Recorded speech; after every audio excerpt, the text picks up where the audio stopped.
just killing time, talking about life with a sip of moonshine. Decoy's the host, he sets the scene with a crew of voices. The porch ain't serene. Pull up a chair, let the story spin. From BB to Boogie, let the jokes begin. Timmy's laughing, Tater grins wide, and poor old Paulie, he's the butt of the ride. Nick's got tales that'll make you wanna stay. Ace plays it cool in that laid-back way. The breeze rolls in with a Tennessee tune as the stars peek out by the light of the moon.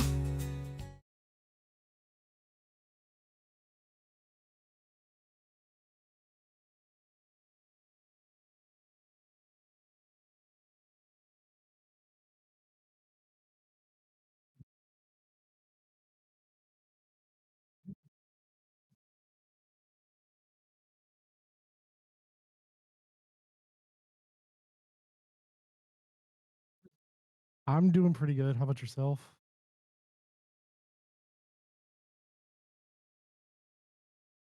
Yeah, tell me about it.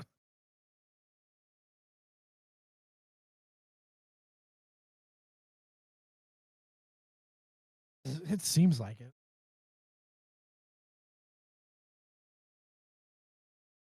I mean, between that or the uh the love bug season. Oh hell, my mic wasn't even on. Sorry about that. You can probably hear Tristan, but you couldn't hear me. We're doing a rarity show here. Basically, it's hard to catch Tristan.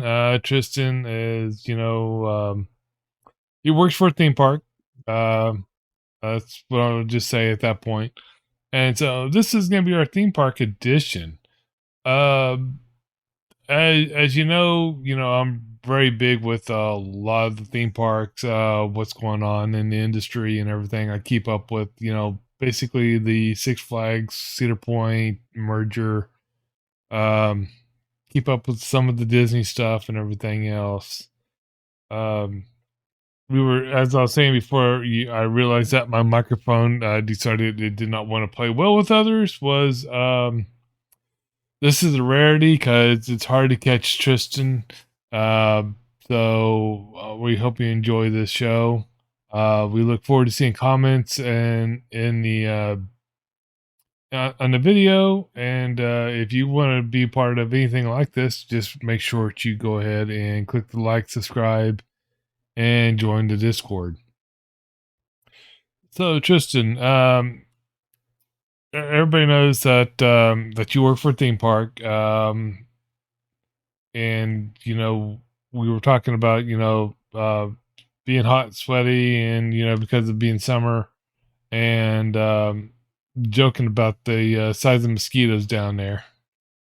Um, Put a little context to what they heard from you instead of me. Um, so one of the big news is at Disney World, they decided to close two opening day attractions, or actually, you can almost count it three. Uh, the the Liberty, the is it Lily Bell? Yeah, I want to say it's the Lily Bell.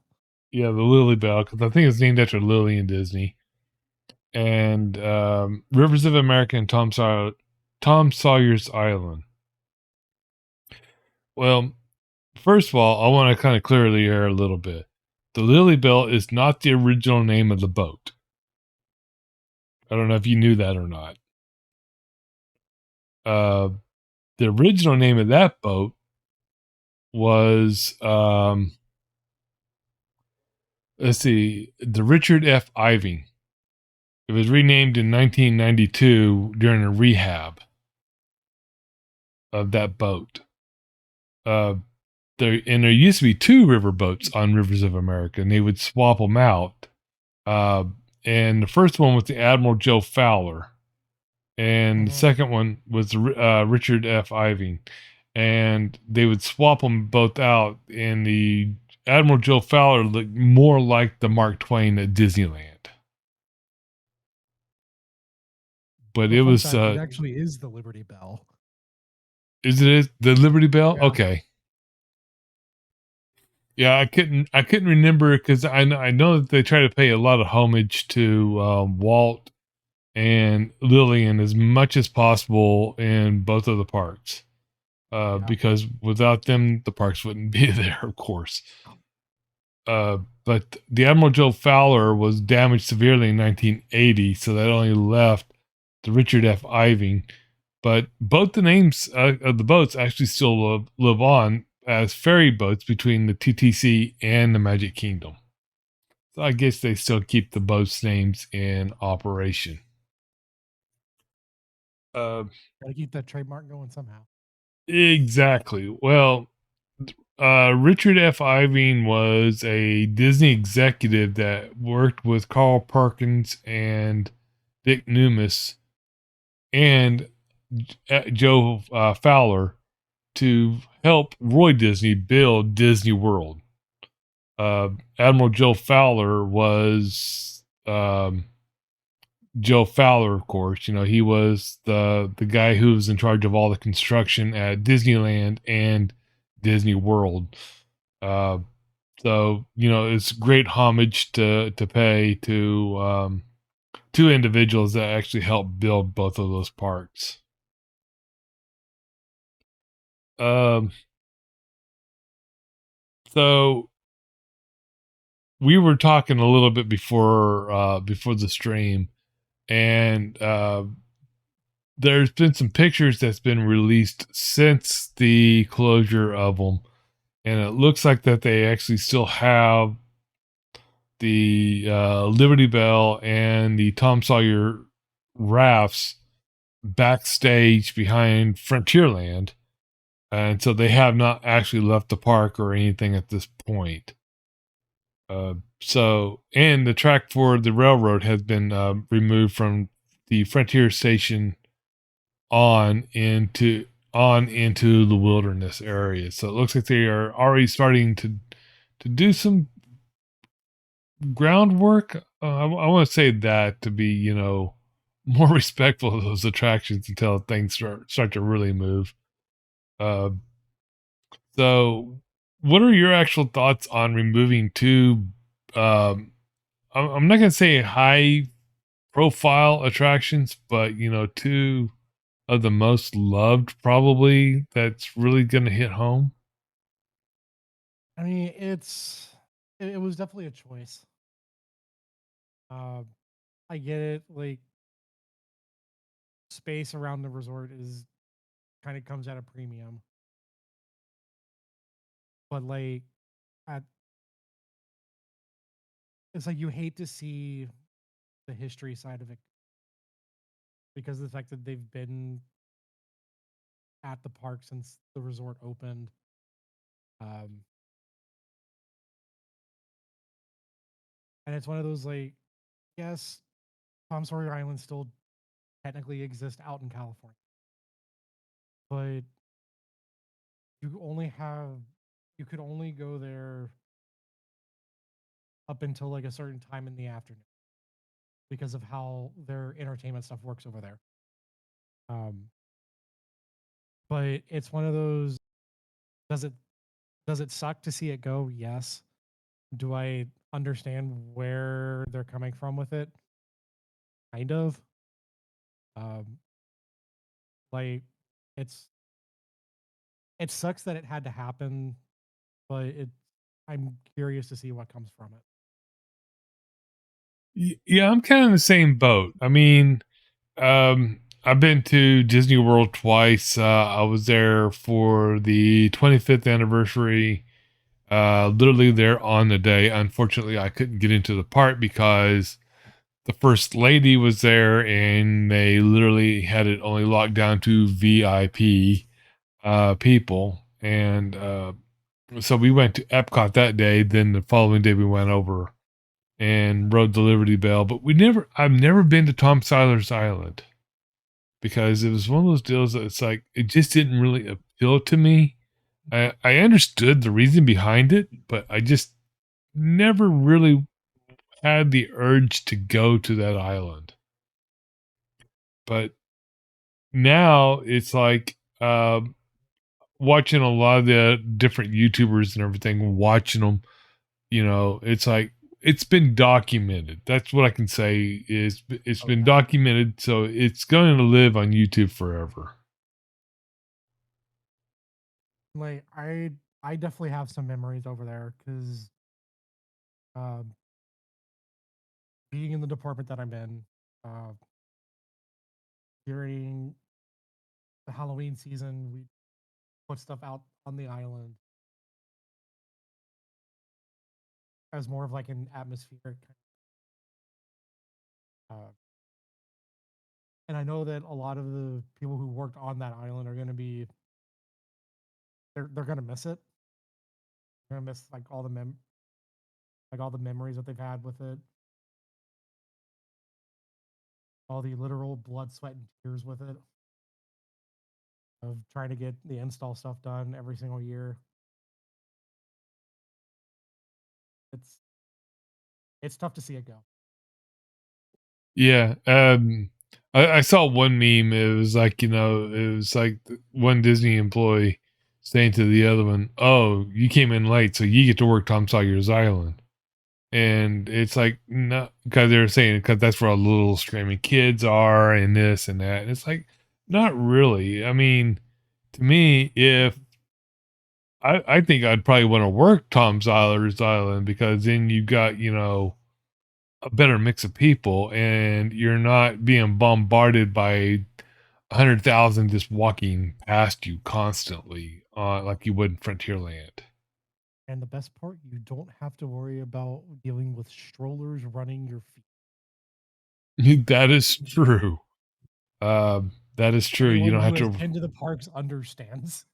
Yes, believe me, I've been hit by those motorized scooters in the parks before, and they hurt. Um, that's one thing I can never understand. Why do they allow motorized scooters? It's like, get a wheelchair. You're there for the exercise. Um, actually, so I watched a interesting video the other day, and the people who operated the steamboat themselves, were actually certified boiler operators because it was a steam vessel, and they would also be able to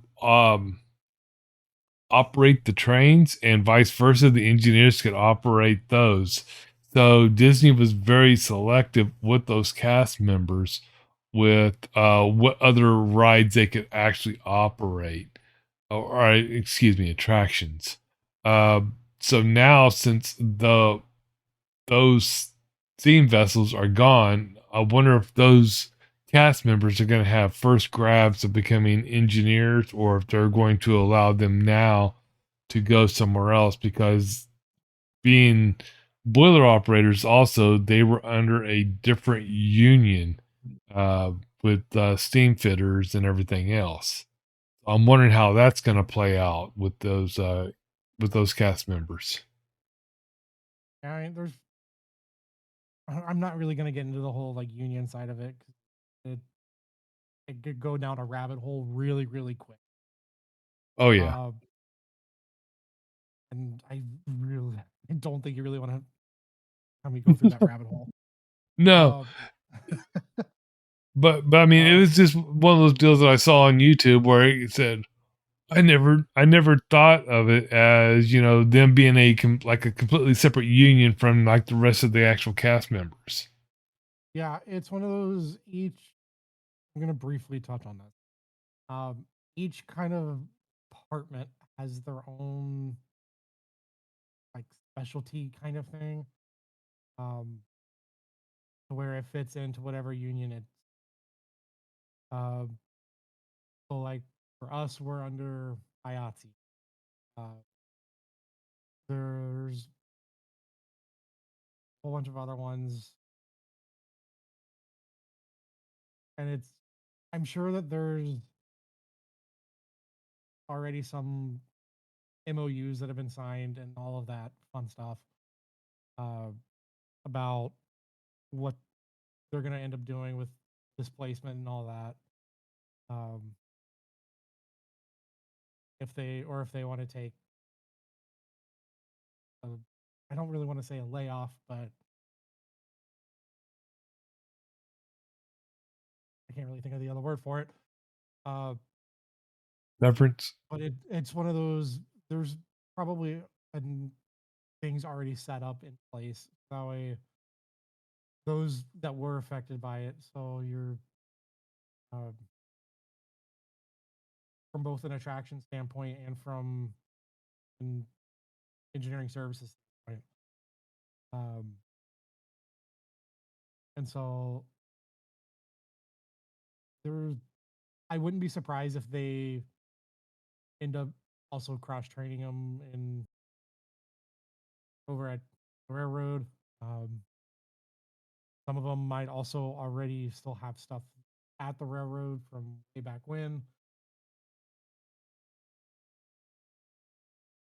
And so it's one of those, it just kind of depends.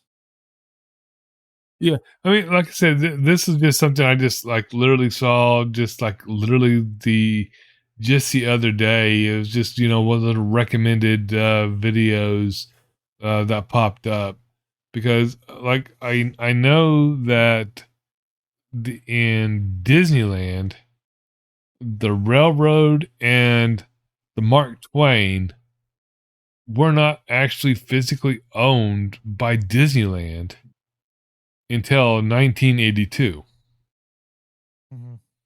because they were owned by Retlaw Incorporated, which was the company Walt created to keep his trains there. And it was since it was like literally the same thing, it's all boiler operated. It was the riverboat and the railroad. Well, finally, Retlaw decided to dissolve in 1982, and that's when Disneyland took full control over it. Because back in 1950, from 1955 to 66, every time you bought a ticket for the railroad, that money did not go to Disneyland. It went directly to Retlaw / Walt Disney. So I was wondering if maybe Roy had something like that in mind when Walt Disney World was being made, or he just said, "The hell with it! Everything's just going to be, covered under,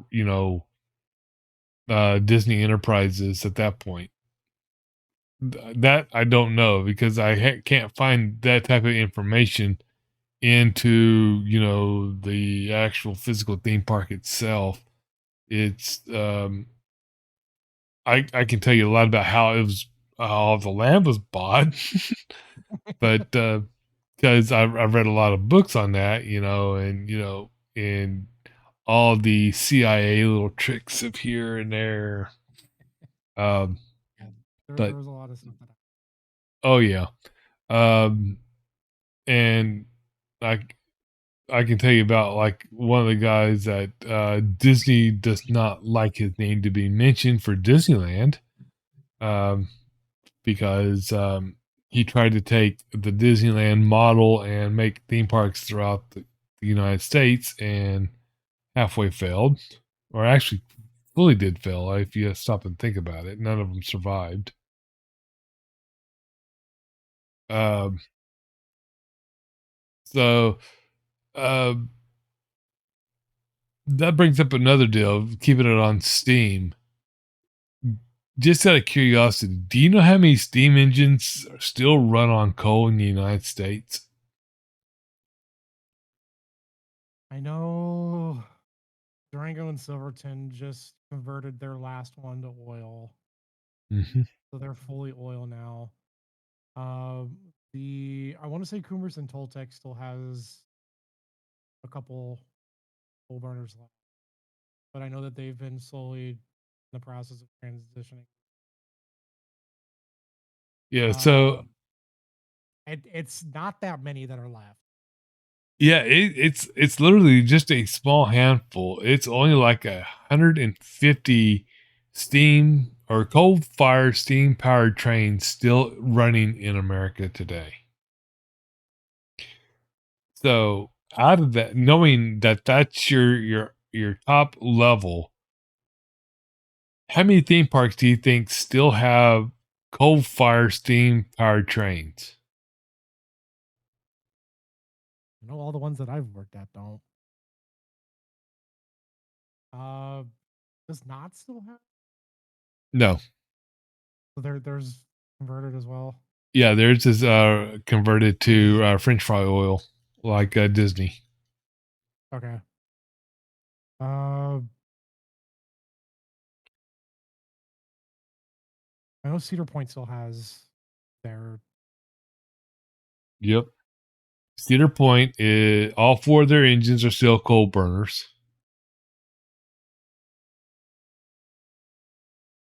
Oh yeah, that's right. They do have full. Yeah, they got four engines still. They only run I There's think three two that at a they have time on though. There's three that Yeah. they have on rotation, but they only run two at a time, like at max two at a time.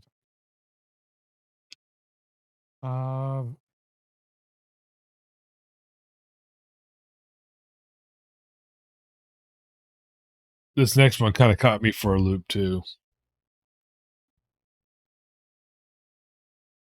I'll give you a hint. There's only two theme parks in America that still have coal-fired steam engine trains. Okay, so Cedar Point and Dollywood. Yep. Dollywood has two engines, one on rotation at any time because it's a closed loop track. But they have two engines and they're both coal-fired. Yeah. I was going through my head. What's I was like, what parks are in the mountains? well, so Silver cities used to be coal-fired, Yeah, I knew those but used to be. they converted over maybe about a decade ago, and There's it coal, was or is there? yeah. There's this there's this oil. Theirs is not diesel. Theirs is heating oil is Okay, what they burn over there. And it's because that's more readily available than it is to have coal shipped in and everything else. Which makes sense. I mean, I understand if coal is hard to get to, then yes, by all means, convert it over to heating oil or diesel. But just don't do what Six Flags Fiesta did. Oh, that just when I saw what they did to that train, I was livid.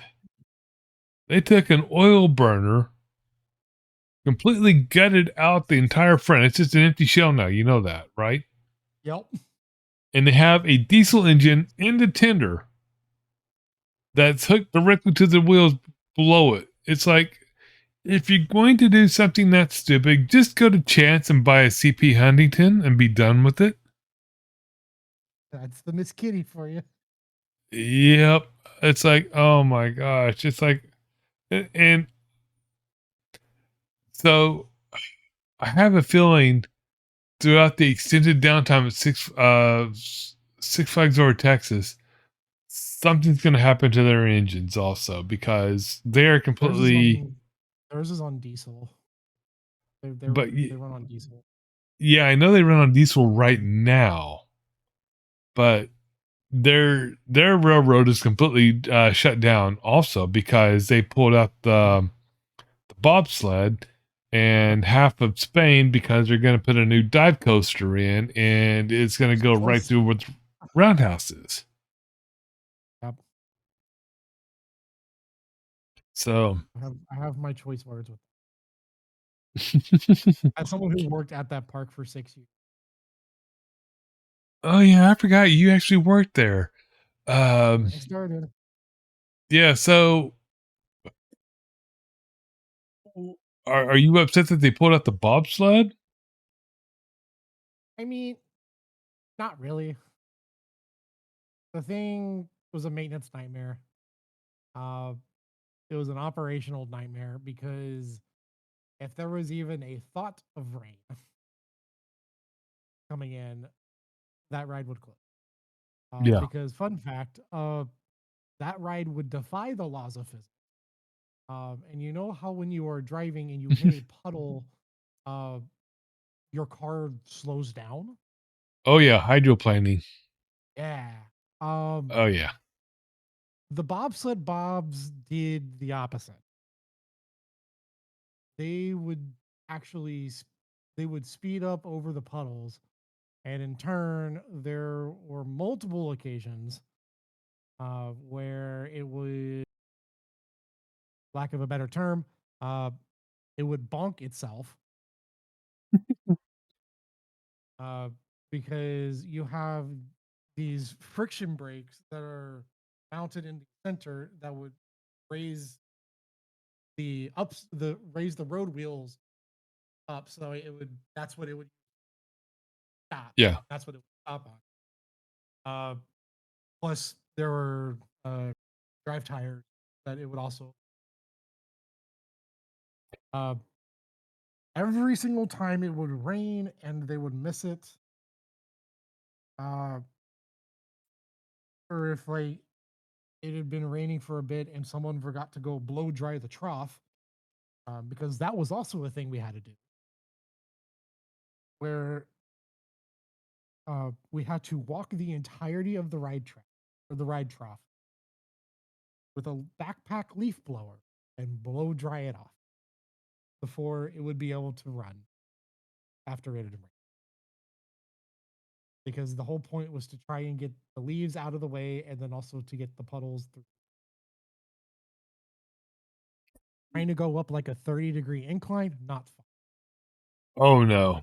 No. Because we would go backwards. Or we would start from the end of the layout and then work our way up to Yeah, and it's um not, and it's not like low to the ground either. It's up there oh, in it is the not. air. Oh yeah. Especially going up to break one and then from break one to the left. Yeah. It's like no. I slipped and busted my butt so many times doing that. God. Uh, but yeah, that's one of those. I because it's the same thing of it's one of I want to say it may be the last of it, or at least it was uh operational. Does it suck that it's gone? Yeah, yeah. Uh, do I have my memories of it? Yes. Do I have my memories of pulling a wheelie with the bobs, having six of us all lined up, like sitting back to back because it was inline?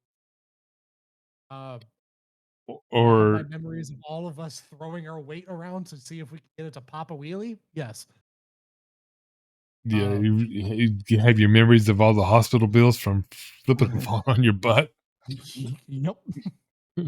Uh, yeah, Yeah. I mean, that's one of those. Does it suck that's gone? Yeah, a little bit. Am I sad about it? Not really. yeah, I'm an 80s kid for Six Flags over Texas. Um, that's my era from when I remember the park. So if I, you know, like no Gotham City, none of this, stupid crap over there. That was a brand new ride when I was going to the park. I mean, it wasn't brand new.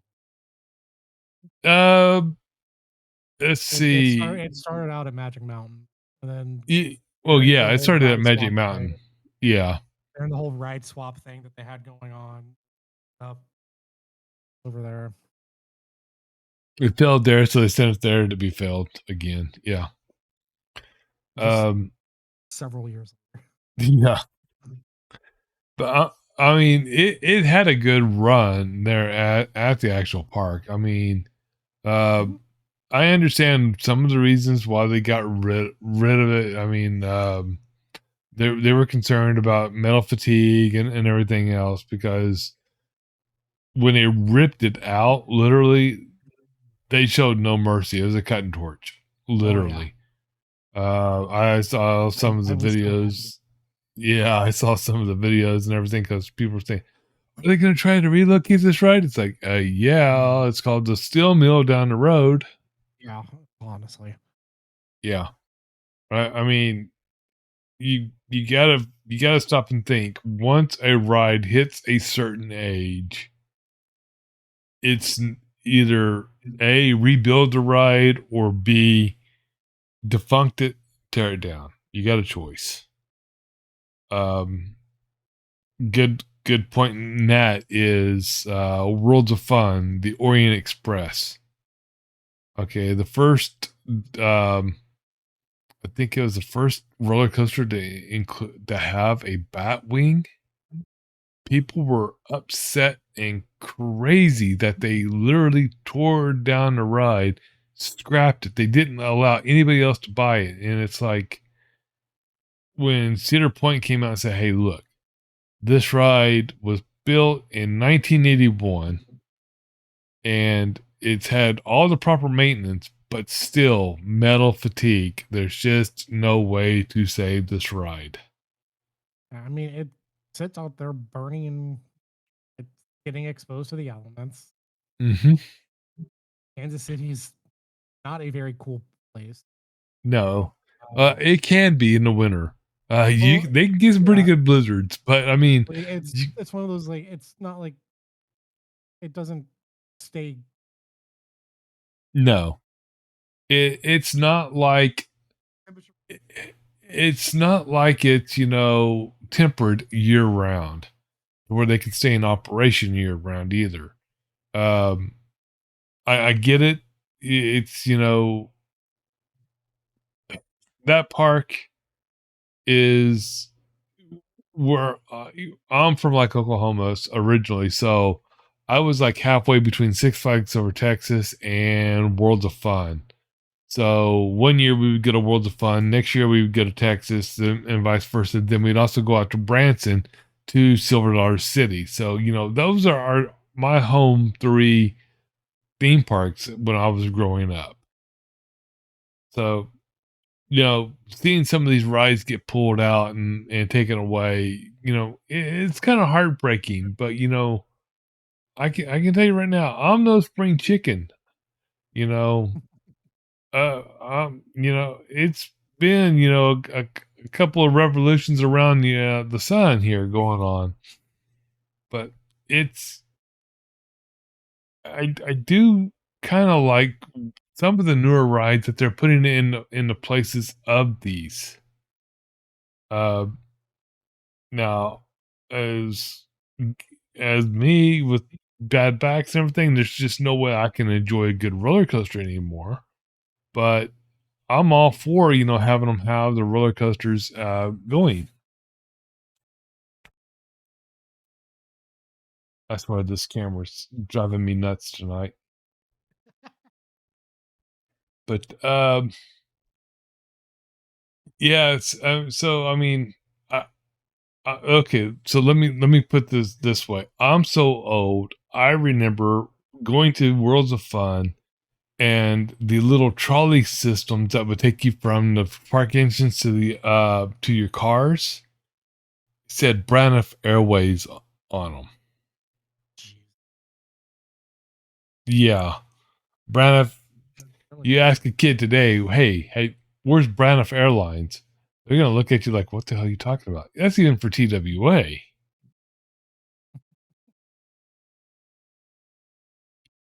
Uh, but yeah,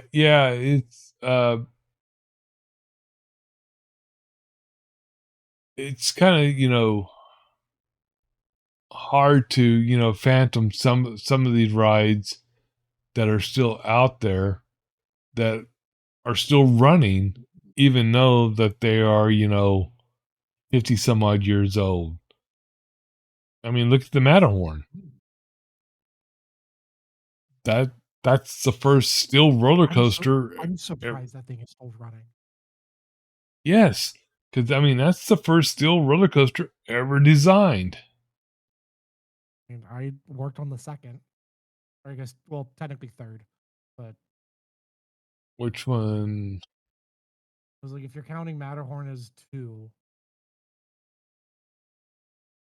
then No, I'm Dollywood. actually no. Matterhorn would just be one because it's one ride. It's a dual tracker.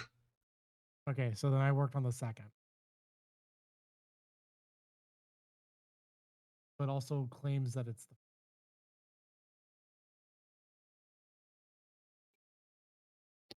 What would that be? The mine train at Six Flags? yep, That's what I thought. Yeah, because that was the first mine train. Uh, the world's at Six Flags first for tubular Texas. steel roller coaster, Yep. as it says. Um, Six Flags also had the first log flume that was actually built and tested in their parking lot before being installed in the park, Yep, worked on that one as well. and it's still in operation at times because they have Yeah, two. Flume one is hit or miss. Yeah, It's I'm surprised. Personally, I enjoy Flume one a lot more than Flume two. yeah. Just Flume one because. to me was always the better flume out of them, Oh yeah. but but the one that really hit hard for me was them closing the original Fire in the Hole at Silver Dollar City. Yeah, I that one. Because I mean, to me, in a way, it really wasn't a roller coaster, but it was a roller coaster. But Mhm. I understand, there was building code issues. When they say fire in the hole, that building was literally tender ready to go up. They literally had the same problem at Dollywood. Dollywood had an identical ride almost to it. I forgot the name of it, but it just reopened after its refurb and new build and everything on July the 4th. And they did the same track that they did for the new Fire in the Hole.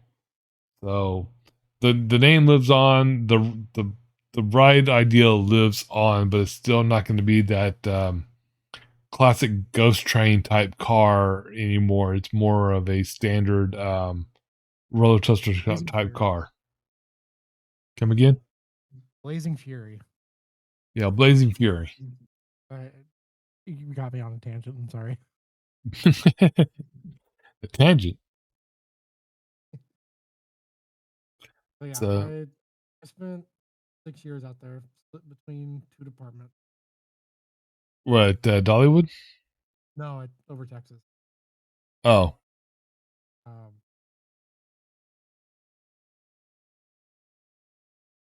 Fun fact: so a little story time. Uh, I was initially supposed to work grad night of 20. No, was it 2018 or was it 27? No, it was 2017. Um, Over at Joker, the night that it valleyed in between um, the first Raven and uh, the last like Camel Hill. But I at the last minute I got pulled off the schedule so that way I could work the actual like AM opening day of it. Come to find out what had happened the night that I was supposed to be there. Um, Steve, have you heard about this? no, I don't think I ever heard that one.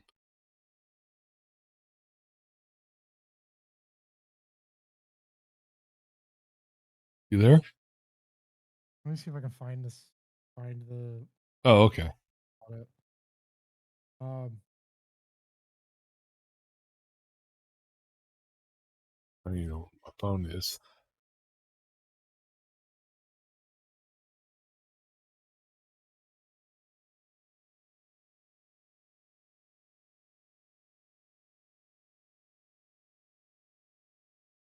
you work with me all the other working. Yeah, it was 2017.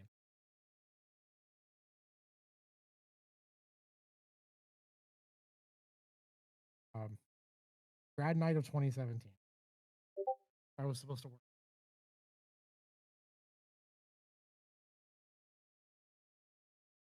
Uh, so after this night, all of the weather codes for the ride, all of that fun stuff got updated. Um, because when we got all of the stuff from SNS, um, which is the manufacturer of the ride, they told us it can run in any type of wind and any type of rain. And if you know how storms work in Texas, they usually form in a nice little squall line going from west to east. Oh yeah. And the way that this ride is facing is west to east, uh, to where you're going towards the west first. Uh, was it poor planning? Who's to say? Uh, was it a lawsuit waiting to happen? Who's to say? Yeah, exactly. Uh, Especially after reading kind of reading over the headlines, being stuck for 3 hours yeah, on that ride in the middle of a lightning storm. Yeah. yeah, Better bring me some yeah, fresh clothes. That's all I can say. yeah. They had to they had to wait on the fire department to show up with the ladder trucks to be able to actually evac the train that got stuck on level 1, or I guess actually level 3. Um, in between the last like little Camel Hill and first Raven turn from the top level middle. Uh, Hmm. I have so many from over Texas that I could go into. Um, there was also another one was on September 21st, 2008. The only the main reason I remember this because of the wonderful song September by Earth, Wind and Fire. Because the whole joke within the department for the longest time was, do you remember the 21st night of September? Uh, we had a massive flood that happened in the park. Yeah, I think we talked Where about all this of one the before. uh, where all of I may have told you this one before. Uh, where it got to the point. So the way that all the storm drains in the park. So the way that the park is, there's two like high points, Gotham and the front, like the front end. Everything else is pretty much kind of in or a You're kind of cutting out again a horrible. little bit to let you know. Yeah, it's my crappy internet. Okay. Uh, it's because I literally like see it like drop down and then come back up, drop down and come back up. Uh, but it's the way that the park's set up is it's you have your two high points. Everything else is kind of like in a low kind of almost kind of riverbed. Wait for it to catch back up. Come on. Come on. Okay. Uh, there it goes.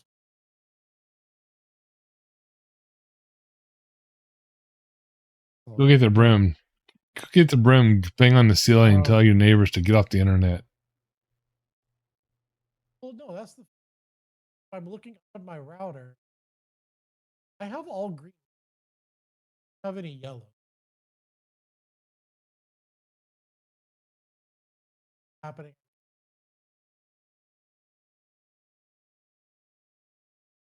Yeah. You still there?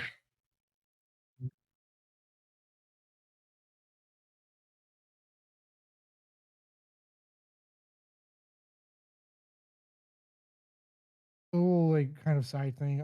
Central Florida has been going through a lot of weird stuff recently. Uh, so I wouldn't be surprised if this is one of those things. You going to a poltergeist, are you? Don't know if you're gonna get a Well, storm. Don't know if you're gonna get locusts or lose well, internet. so the fun thing is, as like some of the some of my coworkers found out, a lot of places in Central Florida right now have been losing water. Uh, for some reason, we don't know why. Um, where a few nights, I guess it was probably about a week ago at this point. If you looked at maps of how everything was um, being distributed, there was a little hotspot right around Orlando. I don't know why, but something's been happening recently. That's Um, strange. so going back to the whole September 21st thing, uh, there is uh, there was a line of storms that was coming through. Uh, it was so okay. So you know how Six Flags is. They are very much a Coca-Cola park. Oh yeah. So the this is where things got funny. Um, once a year, usually the night before Fright Fest would open, we would have a park buyout, and the company that would buy out the park was Pepsi. So the entire like week leading up to it, you would have like all of these people just going through and putting like black Visqueen over all the Coca-Cola vending machines, all the Coca-Cola signage. It was really funny to watch. Uh, because of the fact it's the park's getting rented out by PepsiCo um, for like their big like Halloween party. So like we would have like the haunted houses open and all of that fun stuff. Uh, but so this night came through. Or this night came up. The night of the event, there was a massive line of storms that came, uh, where it overwhelmed Johnson Creek, uh, which is the creek that runs like pretty much through the park. Yeah. To where like there's an actual like low water crossing over by Shockwave, and so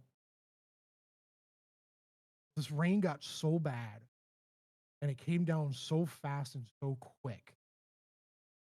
Uh, there's a lake that is back over where the original baseball stadium was. Um, that whole like plot of land is a lake now. Um, and then you had the temple, and then now I guess temple slash ballpark. Um, like in that little like area in between over Texas and the ballpark, there was a lake that had just a spillway built in. So it wasn't an actual like controlled dam. It was just once the water got to a certain point, it would flow over. And the rain came down so quick. We got so much rain in a very short amount of time, where the spillway got completely overwhelmed, and it was it was like the spillway wasn't even there. It was like the lake was just going through the park. Um, where um, there's a bridge um, that's over by Titan that the employees would get. That, that's how the employees would get uh, from Copeland Road down into the employee park. That bridge just straight up just didn't exist. because it had Yeah. been completely engulfed. Uh, it had So swept did through. the bridge actually get wiped out? I mean, like literally took off the foundation No, and floated, no, or no. Like once the water receded, the bridge was very much still there. okay, Uh, However, everything else around the bridge, not so much. Um, like up until the 2020 shutdown, we were still fighting stuff from the flood. 2 years later, we were still fighting. It wow, was insane. Um, but it got to the point where so all of the storm drains that are in the park dump into Johnson. yeah, Um, the creek had gotten to the point where it was overwhelming the storm drains, and water from the creek was starting to come up through the storm drain because the water had nowhere to go. And so parts of the park are a lot lower than others, specifically over by Shockwave and then over by Mine Train, like Superman, Mine Trains, that whole area. Um, and we had like 15-foot props set up for Fright Fest that made it from one side of Superman to the Mine Train. The Ring Toss Foundation had ended up, or the actual like ring toss, like I guess like wall, I guess you could say, hmm um, ended up yeah, outside, ended up coming off of the foundation and ended up in the mine train courtyard. Um, a lot of the um, a lot of the ballast for train had gotten swept out. Uh, the water line. So okay, so I'm about 5'11", 6 foot. The water line was above my head as to how oh much yeah, water had come through this whole area. Where the next day, obviously the park was closed because the park didn't have power, um, and then also just because of all of the damage that had happened, uh, and just trying to get stuff cleaned up, and figure out where stuff in. Um, and so we come in the next day, just like it looked like the park had gone through a war. It yeah, was it was so bad.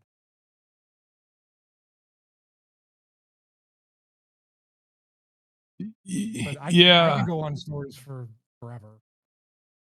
Well, I as I say forever as I mean, I've been in the park when it's raining, and I've seen Johnson Creek, get a little full, but nothing like that. it, like I still have videos from not from that night, but from other storms that had come through, and just Yeah, like all the. because And I do have photos from the day after of like how high the water line was, and all the yeah, washed out ballast. that's just kind of mind blowing that they didn't really take a lot of that into consideration, knowing that there's a creek that runs through the park. But So, so I 1960s planning, though.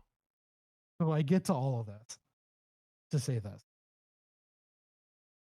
I'm surprised the dive got approved because the whole reason El Diablo was where it or where it was and hmm not where it was supposed to be when the ride first got announced, uh, was because of that flood. Yeah. Because the ride was supposed to go where Paddle Lake Barge is, um, which is like in between the oil derrick observation tower, and that's where it was supposed to go. The insurance said no. If you put it there, we are not covering. Oh yeah. I mean, Because at that point, the flood had happened. And oh yeah. I mean, it once you became once very you clear where that floodplain is. yeah, once you get a floodplain established, it's hard to get anything put back in there again. Um, I mean it can almost become protected land, literally by the federal government. They they don't take that too lightly whenever a flood happens and a loss of life can happen. So knowing that, it's they they're going to find some way to mitigate that in order to keep it within their property and their boundary. Uh, Either it be put pumping in or whatever to pump the water out of the property. If heavy rains happen again, it's just hard to say. But speaking of Six Flags, did you hear the news? What they're doing this year? What? They're closing my theme park up here. Six Flags Yeah. America is going to go away November the 2nd. I was like, there's been so much that company Do what? Yeah, you lost track. okay? There you go. Yeah, it's the third big park that they've closed that I know of. First being New Orleans, second being Astro World, and then this one. And I don't want to go down the Astro World rabbit hole because I still get pissed every time I think of it. Yeah. So do a lot of people in that state. Yeah, just to kind of give a little backfill, the reason why Astro World was closed is because they were competing for parking for the Astrodome. Well, they closed Astro World to relieve that pressure for the Astrodome. Then they abandoned the Astrodome 5 to 10 years later, when they should have done it the other way around. They should have kept Astro World and just bombed the hell out of the Astrodome and been done with it. And you know what? The Astrodome is still there. It is, and they're still paying property tax on it. They Everybody in Houston still pays for that dome to be standing are. and abandoned.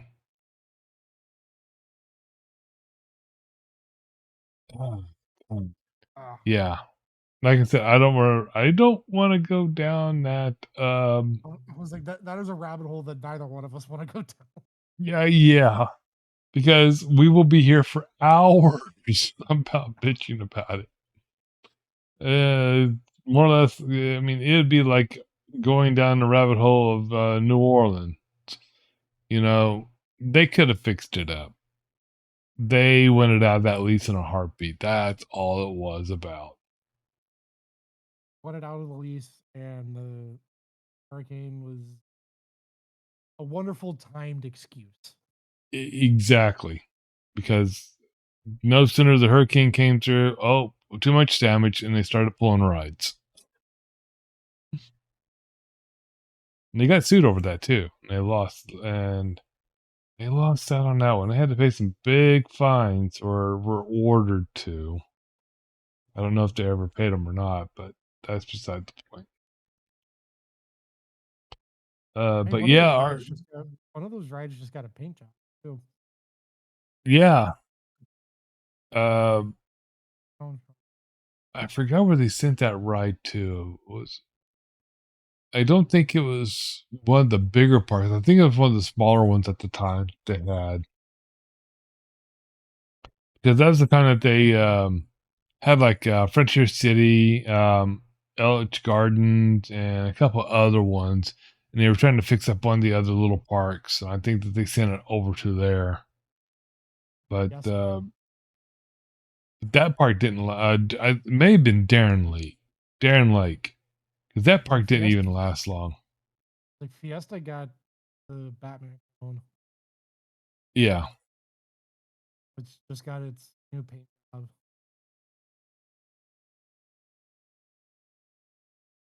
yeah, but yeah, I don't want to go down the rabbit hole of Frontier City with Six Flags either, because that's Which another go sore around? spot. Which Do go what? around with it? Yeah, The first go around or the current one? everybody knows that Frontier City in Oklahoma City was Premier Parks' first theme park.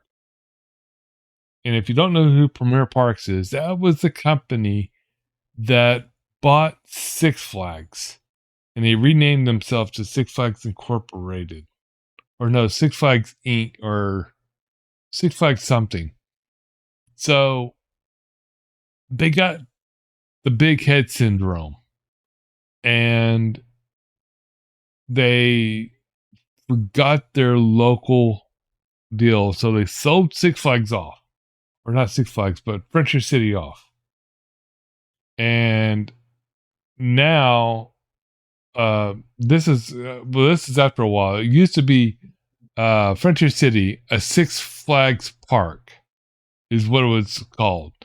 And then they sold it off, and then 2018 or 19, they decided they wanted to retake the lease back to Frontier City, but not own it.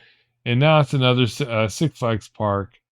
It's Frontier City's a Six Flags park, and so it's back under that umbrella again. And it kind of left a bad taste in a lot of the people in Oklahoma's mouth when they heard this, because bad management, then you get another one, then more bad management and everything else. And I mean, don't get me wrong, Frontier City was a nice little theme park back in the 70s and the 80s. 90s, it started going a little more south, and then 2000s, I don't recognize the park. Yeah, I went in 2015. It was like 2015, 2016. It was like my first time. Because I went to school in Stillwater. Oh, go Pokes. Uh,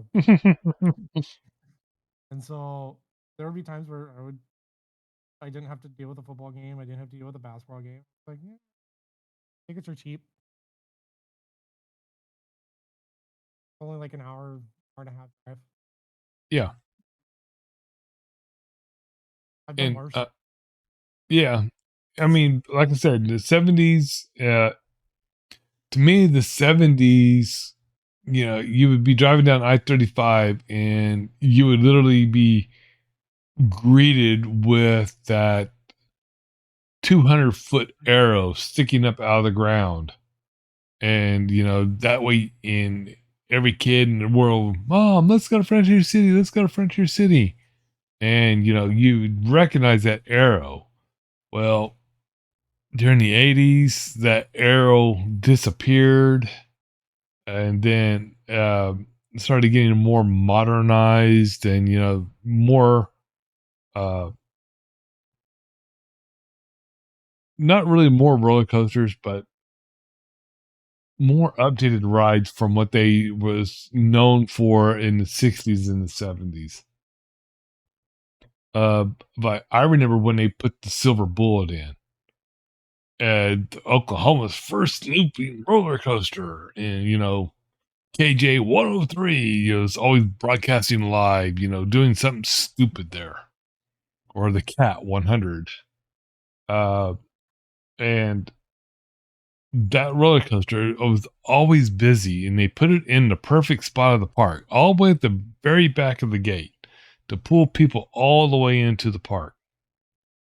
Well, then they brought in Diamondback, which was nothing but a shuttle looping coaster. You shot through a loop, went to the other side, you shot back through the same loop, coming back the other direction. And that one was okay, but I did enjoy the Wildcat, which was it was originally built as wooden, but when they moved it to Frontier City, all the wood supports were actually made out of metal, which I totally get it. It's Oklahoma. You got termites, you got heat, humidity, the wood's going to warp. Put the metal in, let it live. I mean, it didn't affect the ride any. I mean, to me, it had a better ride than the Zingo did over in Tulsa at Bell's. That thing was a backbreaker. Uh, but I totally get it. It's, you know, Frontier City, will always have that kind of a soft spot in my heart. But going there now, I don't recognize the park. Everything's completely changed. And so, but I get you. They got to go where the money's at. But getting back to Six Flags America, I am not really upset that we are losing the park because the quality of the park has gone literally downhill every year since at least 2000. Well, actually not 2000, but I'm going to say about 2017. It really started going downhill. More crime in the park, more uh, you go there and on ABC days, these rides are running, but on DCE days they're not, and vice versa for other ones. So it's like they're picking what rides you can go on what days. And it's like it's not what it was, and everybody knows that the only reason why it's a Six Flags park to begin with because Dan Snyder, who was the owner of the Redskins, was the primary stockholder for Six Flags, and he wanted a theme park in his backyard.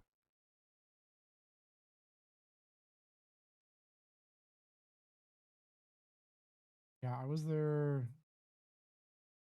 My one and only time there were in 20, and like you can tell the park was very much starting to get run down.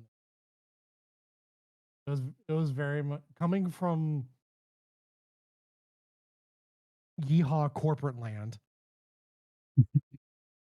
Uh, I say that because the corporate office for the company was Dallas. literally at the time like 2 miles down the road.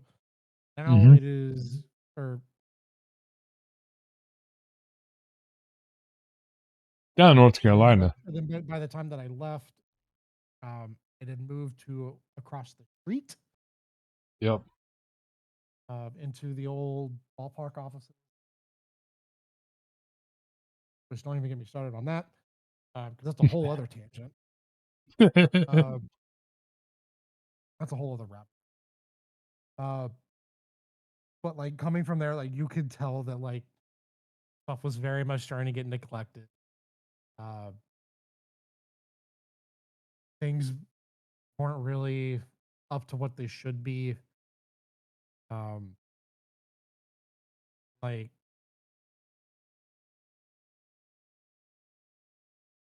it's one of those like it sucked seeing the park in such bad shape. Um, Even though like we probably saw it on one of its better days because we were there for a special event. Uh, and Did they so, actually have a better day? well, in relative terms, I say that just because of the fact they were a host for an event.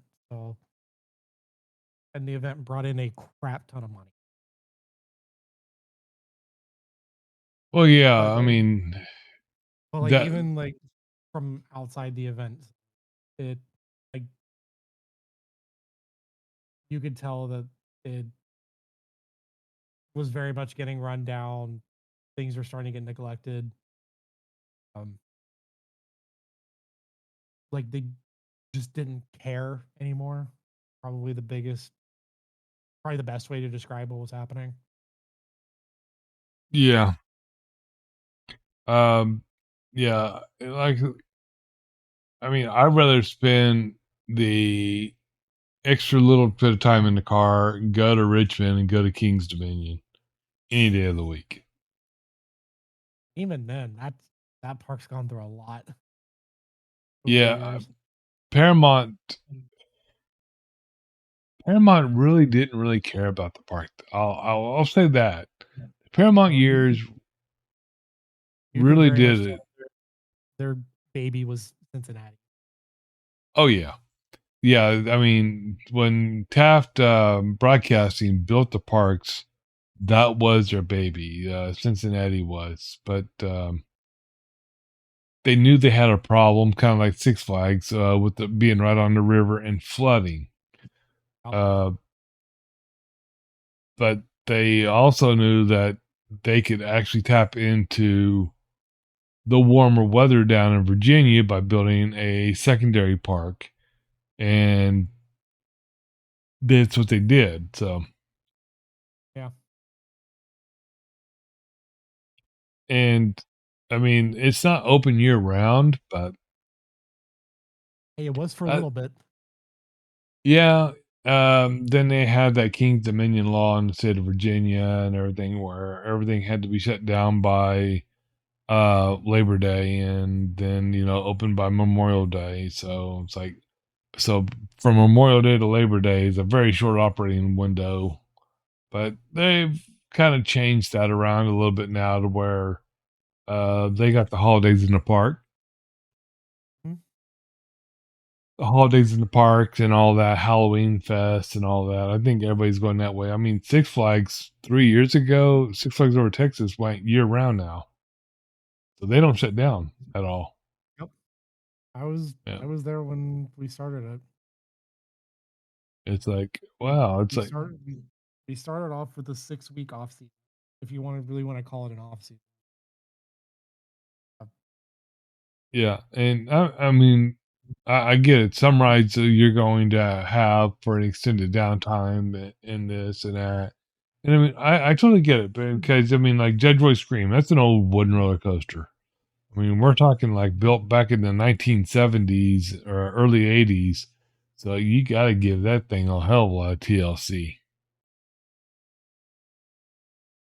But Uh, like being at that park for so long, it's the maintenance team over there. I still have really good friends that are still out there. Um, but like they at the time they would have essentially like a train rotation.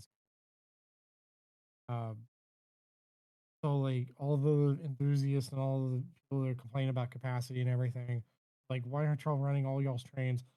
Well, you see, when you only have a certain amount of off season, do all of the stuff that say like Park Lake Cedar Point has multiple months to do.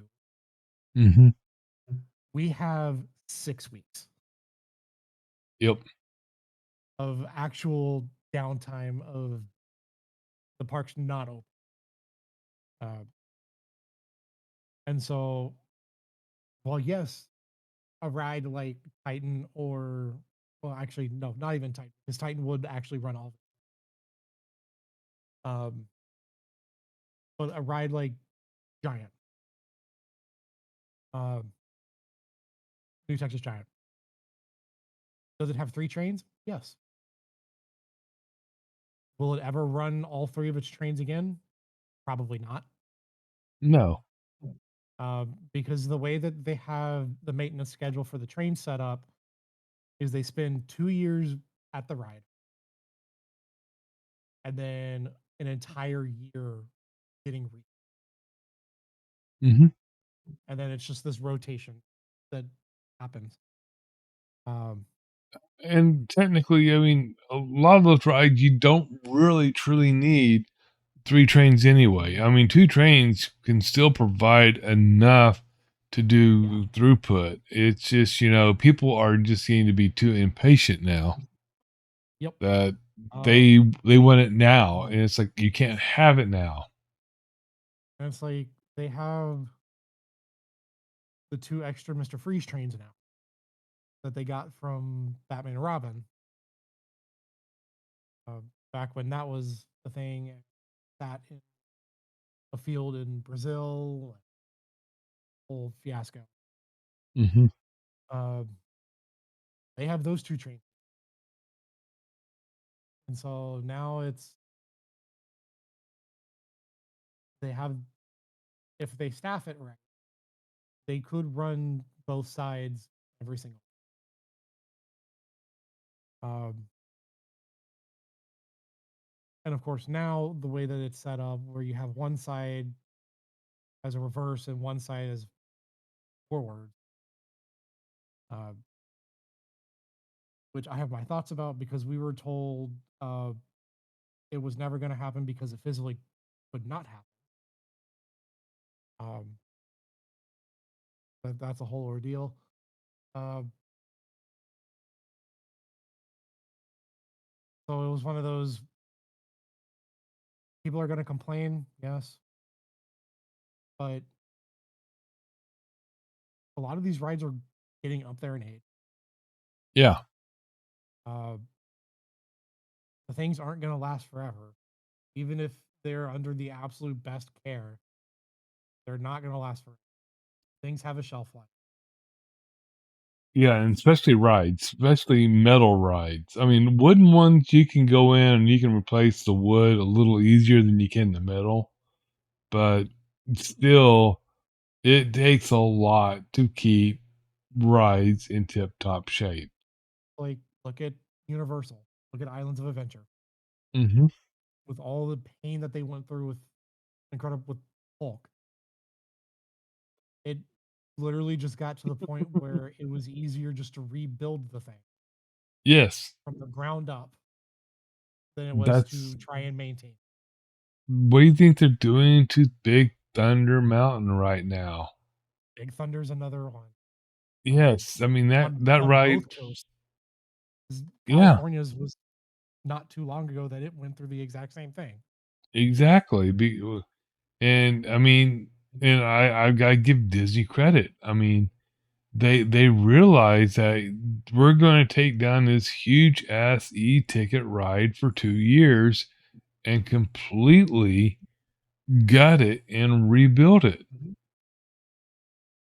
One of those at And some point, it, it's easier to just tear it down, rebuild it from the ground up, yep, than it is to try and put duct tape and zip ties on everything and hope that everyone tries to. yep. I mean, I have to give Disney a ton of credit when it comes to guest safety. I mean, they are on top of it. I mean, we kid back and forth a lot about, the mouse and the mousetrap and the dollar bills and all that. But when it comes to guest safety, they are the gold standard. Uh, I've been on some very sketchy rides in my day. Let's put it that way. Yeah. uh, so is your thought about Hirschland Family Entertainment buying Palace Entertainment amusement parks in America? Or have you heard about that? So okay, back in my times at uh, we had actually like us as a department, we're actually talking about like because at this point the company was very much not doing great. We were like, okay, they start selling off stuff. Where do you think stuff? Um, and it was very much Persian was one of Persian and Cedar Fair at the time were like the two big ones that kept coming. Mm-hmm. Am I surprised? No. Persian has done, at least in my personal opinion, really, really good with Silver Dollar City and with um, Dollywood. Um, and then here recently, Kentucky Kingdom as well. Um, I've seen really nothing but good things come from it. Uh, am I surprised? No, not really. Am I surprised about who it is? Kind of. Uh, but I mean, they have to start something. Yeah. I mean, because the way I read the news article, it was like kind of mind blowing because it's Idlewood. These are the parks I'm familiar with: Idlewood, Dutch Wonderland, and I want to say Kennywood are the three parks that are going to be now under Hirschland control. And those are all in Pennsylvania, by the way, if anybody's wondering. Those are all three parks that are on my bucket list. So I'm kind of giddy that Hirschland's buying them because the way that they've taken good care of Solar City and Dollywood, I can only see good things happening to those three parks. Hey, who knows? Maybe Steel Curtain may actually run for a full year. Or Steel Phantom. It's like I had to throw that in there. Oh yeah.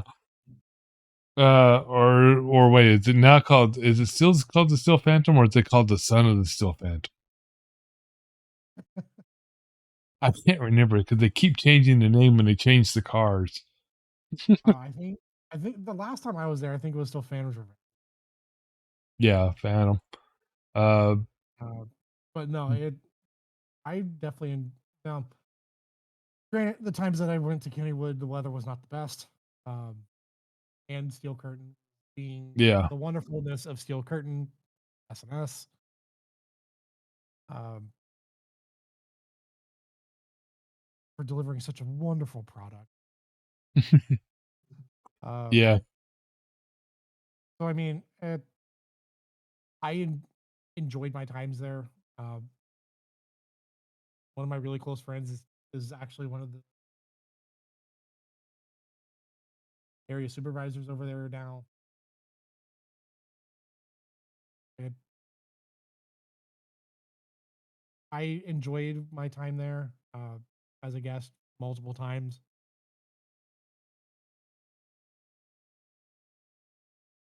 I'm Yeah. I'm curious to see what comes, and I'm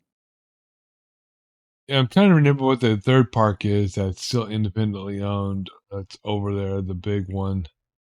There's Kennywood. There's Dutch Wonderland. Kennywood. There's Hershey. Dutch. Then there's the other one. I can't think of the name of it off the top of my head. Waldemere?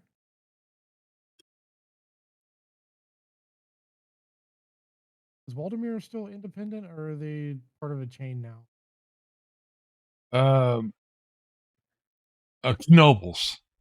Oh, Knobles. Yeah, Valdemere is it's an amusement park and a water park.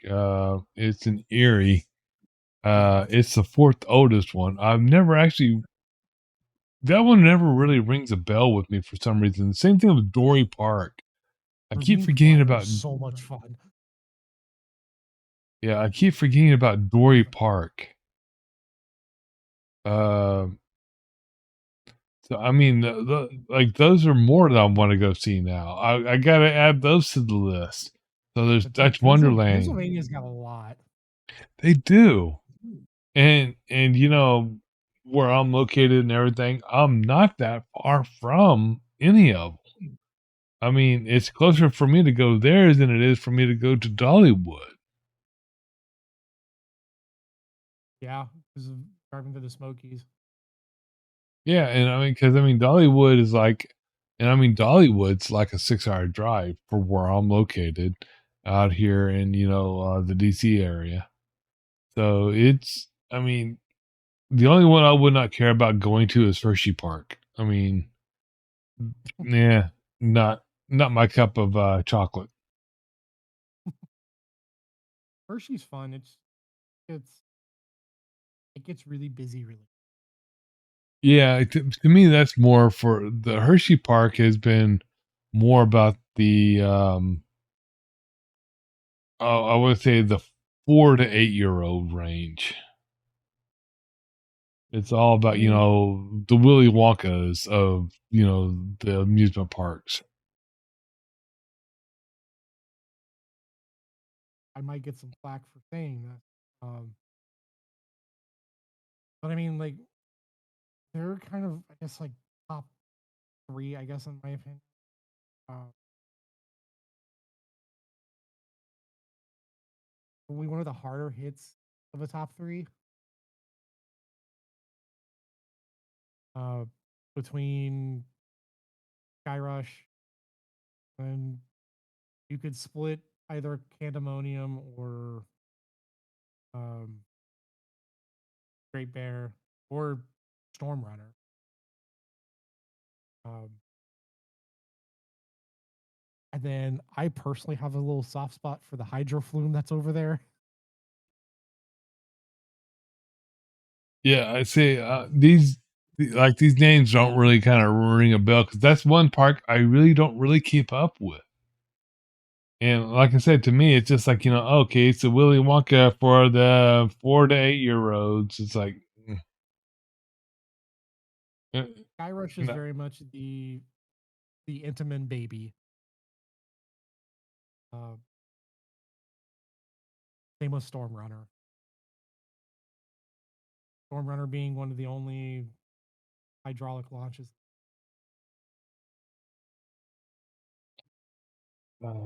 Where did it go? Uh, oh, Hershey Park. I mean, the Uh, closest I've been to going to Hershey Park is driving past it, going to a place I had to go work at for 2 days. That was like I was about to literally say, it. what? Were you going to the Pinocos? No, I was actually going to Redstone Arsenal. Hmm. But yeah, it's one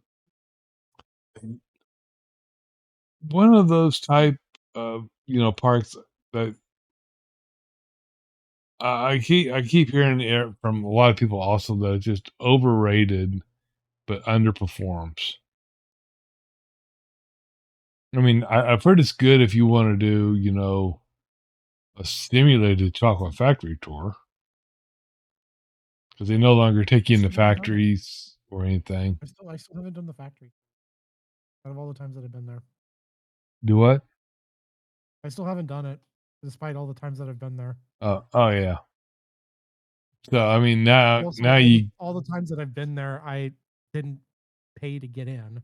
So, uh, thank you to the partnership between Cedar Point and Hershey for yeah. letting the associates get in for free. I mean, that's like the last time I remember going to Busch Gardens, they were actually still building Busch Gardens. And I remember seeing the Bush Eagle walking through the park and them putting the loops together on the first interlocking looped roller coaster, the Loch Ness Monster. And Nezzy. But I mean, At first, I was like, "Which one are you talking about? Are you talking about Tampa or are you talking about Williamsburg?" Williamsburg, And then you mentioned the stuff for Nezzy, and I was like, "Okay." yeah. And I mean, and that back in the 70s, it was free for us because the park wasn't truly open. It was the the only thing they had running was the train, and that was just to give you an overview of the park that they were actually building. So They were building a park, but yet they let visitors in, and they had tours of the brewery.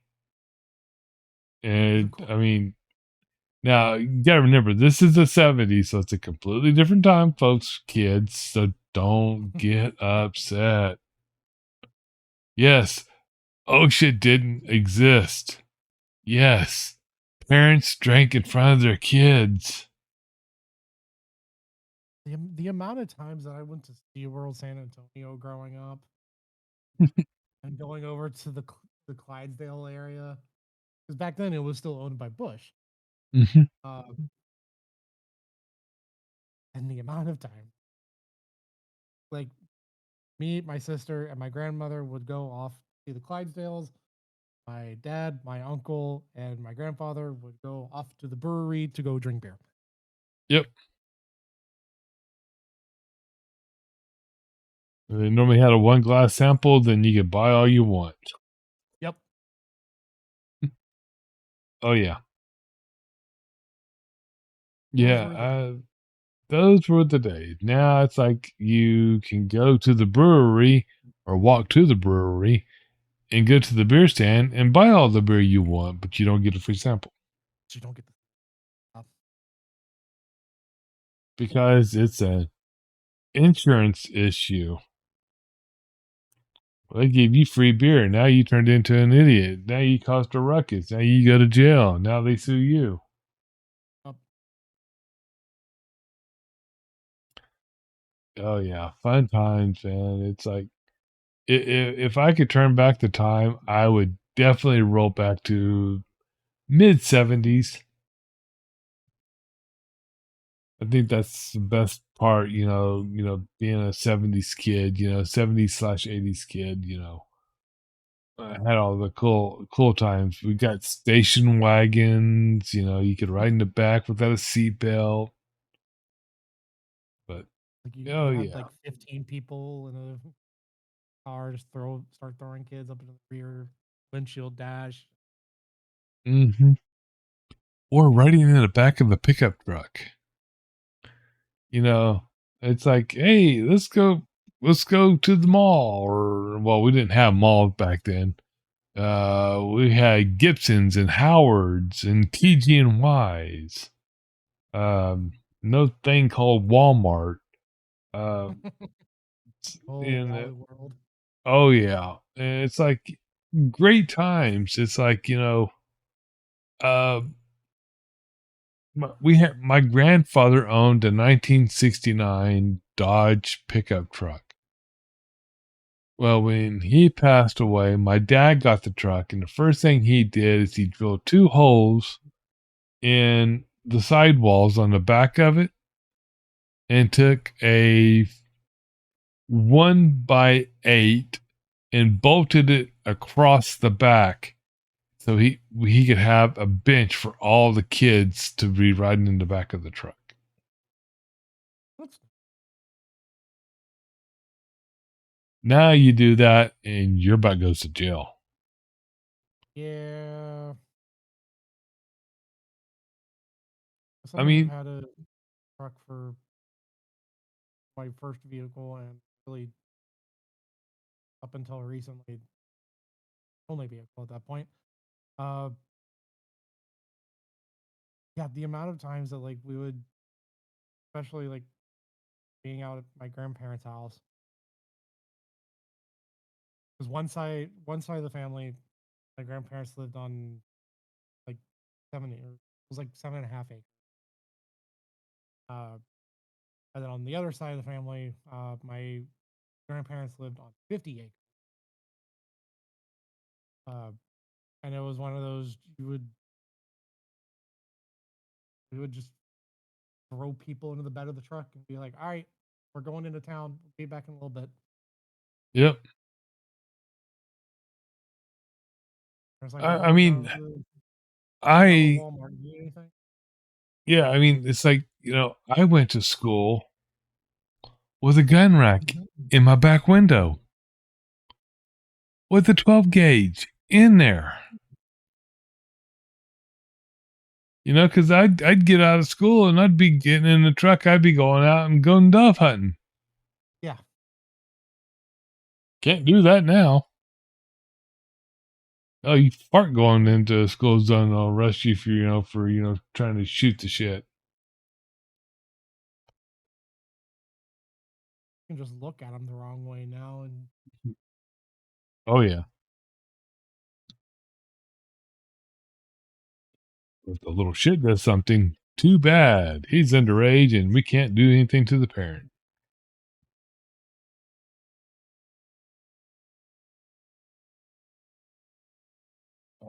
Well, Tristan, I think we're running up to maybe 3 hours. I think we've gone longer than what we thought we were going to. has it really been?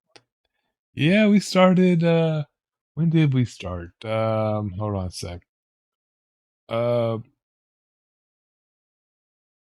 okay, no, we're almost at 2.5 hours. Okay. We started getting our stuff together earlier than I thought we did. 11, I thought we started around uh 11 o'clock, but we started right around 12 actually. So uh not too bad, but it was great having you on. It was Uh nice being able to catch up. yes, we need to do this more often. You did say something about, dragons earlier. So what's coming up in your future? Yeah. So starting here in August, uh, actually week from now, uh, actually start over at Epic Universe doing special effects, specifically over in the isle. So I will be dealing with dragons upon dragons. Did that kind of explain why every time you talk, a little dragon pops out of your avatar? Yeah. Well, so yeah. Oh wow, I didn't even realize that was part of it. So the one that actually is my avatar, her name is Vivian. She is the dragon for Phantasmic, here at Hollywood Studios in Florida. Uh, she is very much my girl. She is. We've been through a lot together, trying to get the show reopened and everything. Um, I'm gonna miss her, and now I go and deal with a lot newer of a dragon, toothless, and I get to deal with all of his shenanigans. Yeah, I was just say you're gonna probably have a little newer technology. So, um, with anything, it's like steam engines. Each one's gonna have their own temperament. Oh yeah, she Viv definitely has. She def So despite the fact of her being three different lifts combined into one animatronic, she very much has the people that she likes and then the people that she doesn't. Oh yeah. Uh, Well, Fortunately, didn't I am one that she very much. The two of us very much get along with each other. Every time I'm in the cave with her, we have to give her nose rubs and all the like little like nose pets, all the boob snoots, all the fun things that come with owning a pet. We have to do with her, uh, and so it's. I'm gonna miss her. I'm gonna miss seeing her every single day, but I'm looking forward to what's coming up. yeah. Well, good luck on your ventures over at the Isles. Um, so yeah, kind of sounds like a big shift. Yeah, I'm gonna have to pretty much reset my entire like schedule. 'Cause with Phantasmic being mostly nights, with the dragon stuff being mostly during the daytime, gonna be a very hard reset of Oh everything. yeah. normally, different shifts are when you work nights for so long, then all of a sudden you get to work days, and it'll come easy to you after about the first 4 or 5 years. I say that Yeah, jokingly. that's probably the biggest thing I'm not really looking forward to. The shift change up because I had gotten so used to going in at like one, somewhere between like 1 and 3 in the afternoon, uh, casually just getting up at like between 11 and noon. So now I'm going to have to deal with the wondrous, painful chaos that is Interstate 4. Yeah, well, you'll In find preview. shortcuts. Oh no, I very much already have. Uh, Going to the park as much as I have during previews, and uh, I very much have found shortcuts and back roads on how to get there. Does it take a little bit longer mileage wise? Yes. Is it a lot less stressful because I'm not dealing with the dumb tourist on I-4? Very much so. Yeah. That's one thing about, whenever I do a commute or whatever. If I'm sitting still, I'm getting pissed. If I'm moving, I'm happy. I don't care if it's an extra 20 miles. I'm happy. Yep. And it's hard for me to explain to somebody why that is. It's like, I mean, I don't care if it takes me an extra 10 minutes, 20 minutes, or 20 miles. If I'm moving, I'm a happy duck.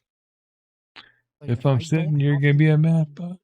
if I don't have to deal with the idiots, Yes, I the less that I have to deal with them, the better. there's the key word. Because dealing with tourists, the moment they get either on the plane and they get to where they're going, or if they're driving here, Godspeed. Uh, As soon as they put the shades on and a goofy hat, they become goofy and idiots. they're so okay. So at Cedar Point, we had this saying of the wonders of Gold Pass Saturday. Um, I can actually talk about this now because I don't actually work for the company anymore. Uh, so Gold Pass Saturday, the whole thing was like you've been up to Cedar Point. You know how much of it's about as much of a destination place as you're gonna get without a Disney name or a Universal name being slapped on within the state. Uh, it's one of those. The moment that car that they're in hits Cedar Point Drive, otherwise known as the Causeway, their brain slowly starts to turn off. And it slowly gets more and more progressive as they get to the toll booth. The moment that they get to the toll booth, it is like they have to turn their brain completely off, uh, and be mind numb. And that is what we have to deal with inside the.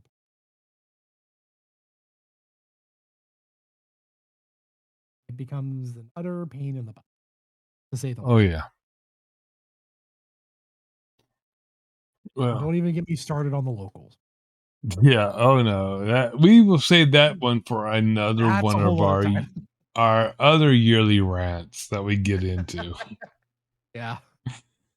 But no, like I said, I know how busy you've been. And I think the last time we talked, they were talking about bringing back Jingle Jam Bam. Well, I just Oh read yeah, that that was they're during. bringing it back because you're leaving. Well, so yeah, so in its third iteration, Dollywood Night back. Yeah. The dates for it have already been announced. I don't know if tickets are on sale yet. Out there. not Yeah. actually July yet. Yeah. No, Which is usually when those go on sale, I believe. Uh, but the dates for the Christmas party at Magic Kingdom have been announced. Dates for Jollywood Nights have been announced. Um, personally, Jollywood is one of those. If you're more looking for a way to get away from the screaming kids, but you still yeah. want that like party kind of like exclusiveness, Yeah. Yeah. that's Jollywood Nights. Yeah, it's the more the adult flavored of the Disney holiday spectacular. If you want the screaming kids, you go to the Magic Kingdom. If you want the adults, you go to Hollywood Studios. And if you want the teen crap, you go to Epcot. Yep. And then if you're going to Animal Kingdom, best of luck because there's not really much happening over there during except for Exactly. The only thing they have over there are sleeping animals, which you should be doing on New Year's Eve. welcome to as a lot of people in my world say it, the retirement park, Yeah, pretty because much. it is very much the 8 to 5 park. Yeah, because I mean, we didn't even really get into like Muppets or even Dinosaur Land or Dinosaur, but I have a feeling that those may have to be for another one because, like I said, we're running on almost 2 hours on this podcast, and it's like I don't think that we can keep people's attention for much longer on this. I think we'll have to just table those two Yeah, because, I got but some thoughts about Muppets. uh, yeah. So, well, you kind of sparked a little interest right there on on Muppets because I know Muppets is your home park or in your home park. So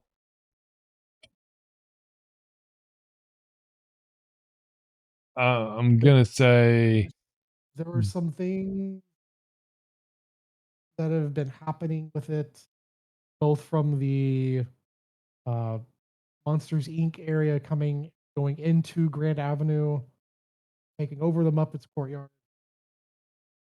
to also the move that the Muppets are taking over to Sunset Boulevard and taking over. Rock and Roller Coaster. Yep, taking over Rock and Yeah. Roller Coaster. Thank you. My mind went blank for a second. Uh, taking over the Aerosmith stuff. Uh,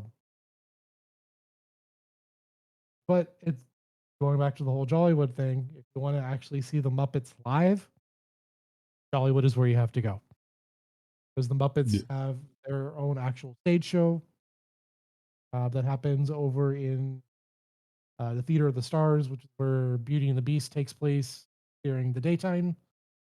Um, and so that's one of those. If you want to actually see the Muppets doing the Muppet stuff, that is where you actually during Jollywood Yeah. nights. Was shows what holidays and Hollywood has gone through its many iterations over the past couple years. I'm very curious to see what happens at third go around. Well, I've kind of heard that the reason why they're kind of putting the Muppets in there is because the licensing for the IP for Aerosmith has kind of fell through on its wayside. So they want to keep the ride, but they can't use what they currently have. So And the contract with Aerosmith has been up for a few years now. yeah, Uh, so I mean, it's one of those. It goes back to the whole New Orleans thing. It's a wonderful excuse at a perfectly placed time. Yep.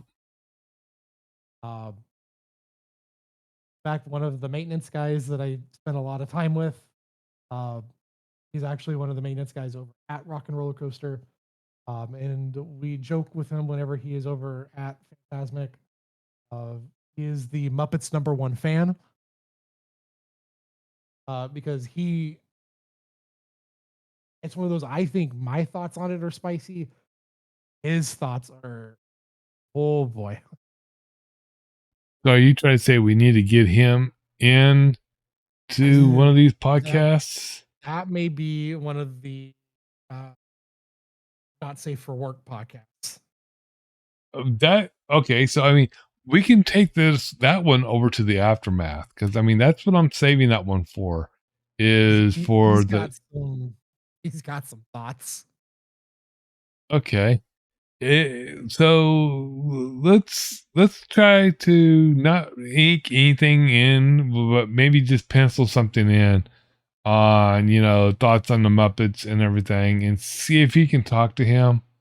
And get him to, you have links to our Discord and everything, and we can get him in. We can have a couple of discussions or whatever, and get thoughts, and and see where it takes us.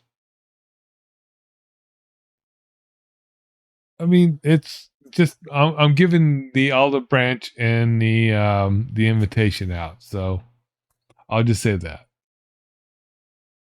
because if he doesn't want to do it, that's fine. But if he's willing to talk off camera, all, as Mickey would say, I'm all ears. If anything, I can translate his thoughts for you. Because we have had many of talks. Yeah, but I think that from what you're saying, I think we just need to shelve that, because yeah, that's one of those that yeah, it's getting. Yeah, it may be after hours technically while we're recording this, but I can tell you right now, this podcast is not that level. That's what we're gonna use. That's what the aftermath is for. Because it was supposed to be for something else, but that's gonna be more of an outlet for that. So with that, again, I would like to thank our guest Tristen for joining us and getting caught up on a lot of the stuff that we have spent numerous hours just shooting the crap back and forth for many years. Um, and the deal is, he works for a theme park. I've never had the opportunity or the honor of doing so, which I think would be actually pretty cool if you asked me. But Honor, curse, same thing. yeah, I mean, it's just, we both love them we're in theme parks, and, it's just, great, great topics. I mean, I was talking to BB earlier, and he goes, "Oh man," he said, "You're gonna probably go for hours." And it's like, yeah, we probably will, because you've got your rabbit holes, I've got my rabbit holes, and and when we get on tyrants on something, we get on tyrants. It's one of those. If this would have been at an actual normal hour and not at, I don't know, 2 o'clock in the morning. Yeah, we could have probably dragged it on for a couple more hours if it wasn't so late at night. Yeah. But no, I understand you are busy, and I do appreciate your time. And I mean, it only took us almost a month to get you in to where you could actually get that little bit of window in to get into the show. So yeah, so like I said, I do appreciate your time, and and like I was telling everybody else, if you want to see more of this great content, just go ahead and make sure to click that like that subscribe button, the bell icon, and give us a thumbs up. Leave some comments down there what you thought of this actual podcast, because like I said, this is a rarity for the Front Porch to actually record a podcast, because normally we are live and we are always unscripted. The only thing, the transparency is, I told Tristen before, I said, I'm just going to throw some questions out at you, and if you can answer them. If you don't want to answer them, or if you can't answer them, just say, let's move on. And, the rest is history.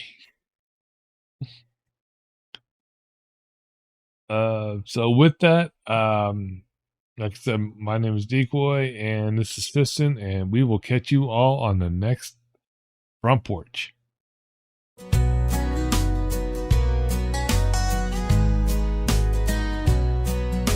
On the front porch, just killing time, talking about life with a sip of moonshine. Decoy's the host, he sets the scene with a crew of voices. The porch ain't serene. Pull up a chair, let the story spin. From BB to Boogie, let the jokes begin. Timmy's laughing, Tater grins wide, and poor old Paulie, he's the butt of the ride. Nick's got tales that'll make you wanna stay. Ace plays it cool in that laid-back way. The breeze rolls in with a Tennessee tune as the stars peek out by the light of the moon.